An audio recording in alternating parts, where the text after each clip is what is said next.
Hey everyone, this is Lil from Abstrakt Music Lab, and today we're going to talk about something really important for your tracks, which are your kicks. And I'm going to show you today 3 techniques to extract kicks from the tracks that you love. So this way you don't have to keep searching for 1,000 kicks, and you can just pick that exact kick that you love and put it in your track. I've been using these techniques for a long time, and I think that my last 10 tracks were released like this. And this way you can use a kick that you've loved in the track that you listen to and implement that to your track, making your track better and kicking the way that you love. Let's dive into this technique, and I hope you enjoyed this video. I only have one request for you though. Let me know in the comments below which of the techniques, 1, 2, or 3, are you going to try next. And if I haven't mentioned a technique that you're using right now to extract your kicks, let me know in the comments as well. But enough of talking, let's go to Ableton and let's go to the 3 techniques right now. Before starting anything, I have 2 requirements and 1 recommendation to you for these techniques to work. The first requirement, which is a simple one, is that you need the extended version of a track, because in the extended versions of the track, you have these initial periods of kick only.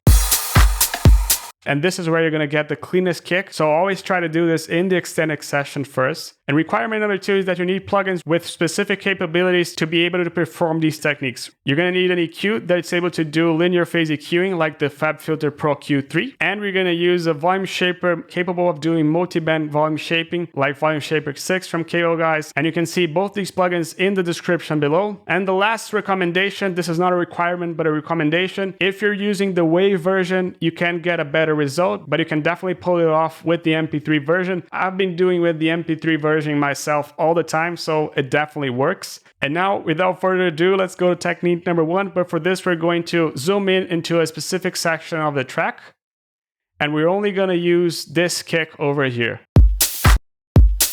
This specific kick is clean, is empty, and we're able to apply all these 3 techniques without a problem. So let's go to technique number 1.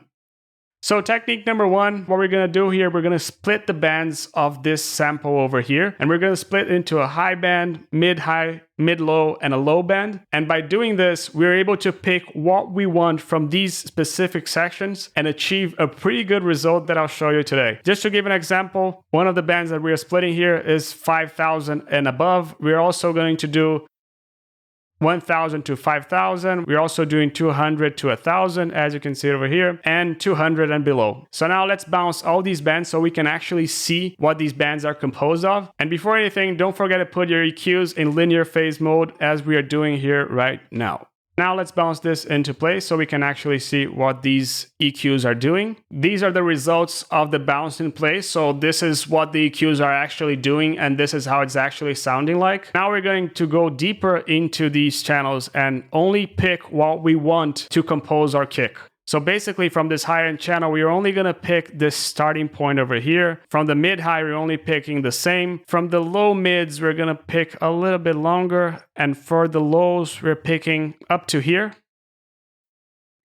And this is how our kick sounds like right now. If we compare this with the original, but let's sculpt a little bit of the original so we only get the kick. And let's loop this. Original. Extracted. It's a little shorter, but we're actually extracting the kick pretty nicely over here. So technique number 1, splitting into bands and then picking what you want from each kick. And that's how you extract a kick with technique number 1. Now let's go to technique number 2. Now you're in technique number 2, and instead of using an EQ, you're using a multi-band volume shaper. We're going to split the kick in 2 bands, and then we're going to sculpt with the volume shaper how we want each of our bands to sound like. So let's do this right now as you listen. This is what we have. We're going to split this into band, and I'm going to leave this at 200 Hertz, as you can see it over here. 200 Hertz. Now we have a mid and a high band. I'm going to put this into a 40 dB split. This is our high band, low band. In the high band, instead of using sidechaining, we're using trimming, and we're going to trim a little bit of the high band. So you can see that we already got rid of a lot of the high end.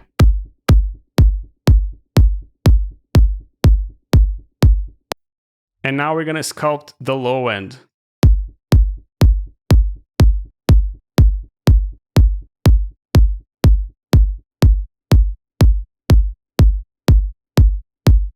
This is what we've done.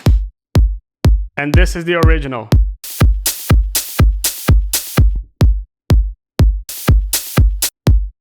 Pretty close, pretty easy, and to me this is the simplest technique. Sometimes you won't get the best result with this technique, but when the kick is easy to extract, it's definitely the easiest technique that you can use to extract kicks. Now let's go to the third technique, which is the most thorough, but the one that you can extract from the most crowded parts from tracks as well. So in technique number 3, instead of using a multi-band volume shaper, you're using the EQ again, but instead of splitting it into bands, we're splitting it into octaves, and we're recreating the kick by picking the octaves and uniting them together. If we're splitting into octaves, you need to understand which is the note that the kick is hitting. And for this kick, we're hitting in 50 Hertz. So to give an extra margin, I'm going to do cuts in 55, 110, 220, 440, and 880 Hertz. And then I'm going to pick all these bands. I'm going to reconstruct all the pieces from the kick and unite them all together. Let's look at how we're doing this right now. So we have here splits in 55 Hertz, 110, 220, 440, 880. Pay attention that we're not going to do band passes at 55 Hertz. What we're going to do here at 55, 110, 220 are low passes at 55, a low pass at 110. So basically the 55 is contained on the 110, which is contained on the 220, which is contained on the 440. Let's bounce into place, and this is going to be a lot easier to explain. So as you can see it over here, we have everything that's below 55 Hertz. We have everything that's below 110. So this section is contained in this one. We have everything that's below 220, and this section is contained in this one. And we're going to use these bands to recreate the kick. So let's recreate the kick.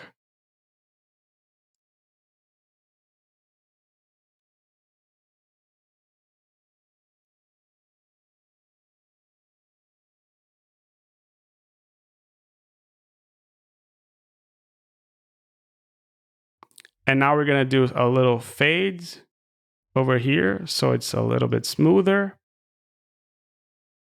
And for the original attack, what we're going to do is we're going to pick the original sample and just copy into place over here. And again, fades into place so it goes a little smoother. And this is how it sounds like. Original. Let's fade what we want.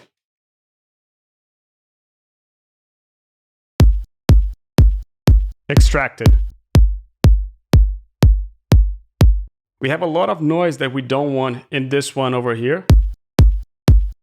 But the original kick itself,